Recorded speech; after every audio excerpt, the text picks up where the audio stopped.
La Bible mentionne 3 éléments qui furent cloués à la croix lors de la crucifixion de Jésus.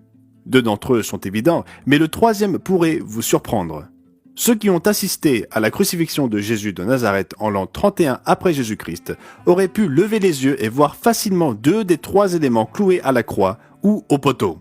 Le 3e élément, qui était invisible à l'œil nu, est incroyablement important pour ceux qui vivaient à l'époque, mais aussi pour nous aujourd'hui. Alors, quels étaient ces 3 éléments cloués à la croix? Dans cette vidéo, nous allons répondre à cette question à partir des pages de la Bible.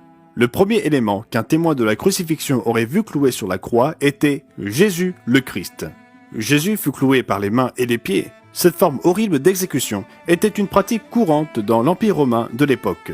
Lorsqu'il fut suspendu à la croix, il avait déjà été battu, flagellé et était exsangue. Son passage à tabac fut prophétisé des siècles à l'avance par le prophète Ésaïe, qui dit « Cependant, ce sont nos souffrances qu'il a portées, c'est de nos douleurs qu'il s'est chargé, et nous l'avons considéré comme puni, frappé de Dieu et humilié. Mais il était blessé pour nos péchés, brisé pour nos iniquités. Le châtiment qui nous donne la paix est tombé sur lui, et c'est par ses meurtrissures que nous sommes guéris. » Alors qu'il recevait des coups physiques, il endura également des attaques psychologiques et des moqueries. Comme l'explique Matthieu 26, versets 67 et 68, là-dessus, ils lui crachèrent au visage et lui donnèrent des coups de poing et des soufflets en disant « Christ, prophétise, dis-nous qui t'a frappé !» Même après toutes ces souffrances, Jésus ne perdit jamais de vue la raison pour laquelle il se soumit à la crucifixion. Les témoins présents ce jour-là auraient eu l'occasion d'entendre la réponse miséricordieuse de Jésus à cette torture injustifiée. Comme indiqué dans Luc 23, verset 34, il dit « Père, pardonne-leur, car ils ne savent pas ce qu'ils font. » Le premier élément cloué à la croix ou au poteau fut Jésus-Christ, le Fils de Dieu. Le deuxième élément cloué à la croix qu'un témoin de la crucifixion aurait vu était une inscription au-dessus de la tête de Jésus. Placé juste au-dessus de lui, il y avait une inscription décrivant l'accusation portée contre lui. Chacun des 4 récits évangéliques fournit des détails qui permettent de comprendre pleinement ce qui était écrit.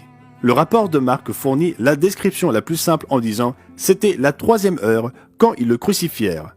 L'inscription indiquant le sujet de sa condamnation portait ces mots « Le roi des Juifs ». L'évangile de Matthieu explique également « Pour indiquer le sujet de sa condamnation, on écrivit au-dessus de sa tête « Celui-ci est Jésus, le roi des Juifs ».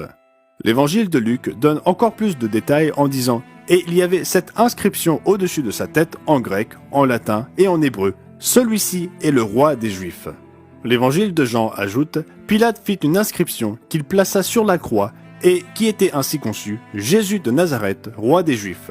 Beaucoup de Juifs lurent cette inscription parce que le lieu où Jésus fut crucifié était près de la ville, elle était en hébreu, en grec et en latin. Les principaux sacrificateurs des Juifs dirent à Pilate « N'écris pas « roi des Juifs », mais écris qu'il a dit « Je suis le roi des Juifs ».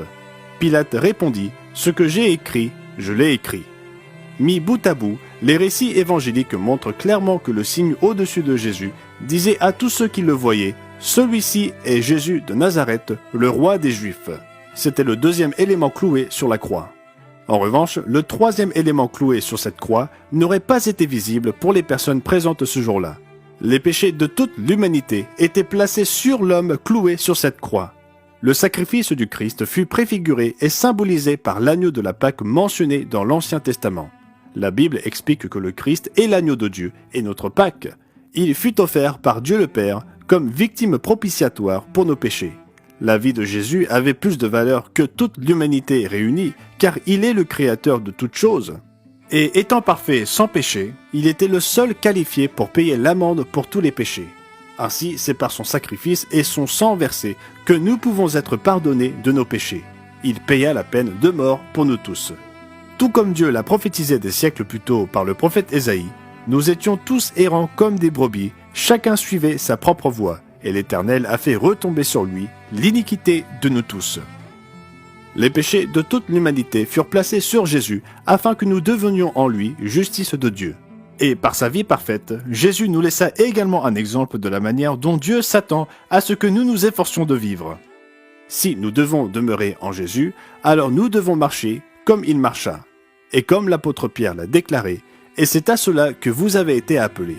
parce que Christ aussi a souffert pour vous, vous laissant un exemple, afin que vous suiviez ses traces, lui qui n'a point commis de péché, et dans la bouche duquel il ne s'est point trouvé de fraude. Lui qui, injurié, ne rendait point d'injures, maltraité, ne faisait point de menaces, mais s'en remettait à celui qui juge justement. Lui qui a porté lui-même nos péchés en son corps sur le bois, afin que mort au péché, nous vivions pour la justice. Lui par les meurtrissures duquel vous avez été guéris. Car vous étiez comme des brebis errantes, mais maintenant vous êtes retournés vers le pasteur et le gardien de vos âmes.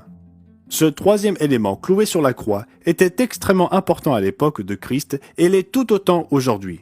Ceux qui connaissent vraiment Jésus-Christ comme étant à la fois notre Pâque et le roi des rois peuvent dire à celui qui nous aime, qui nous a délivrés de nos péchés par son sang et qui a fait de nous un royaume, des sacrificateurs pour Dieu son Père, à lui soit la gloire et la puissance au siècle des siècles. Amen.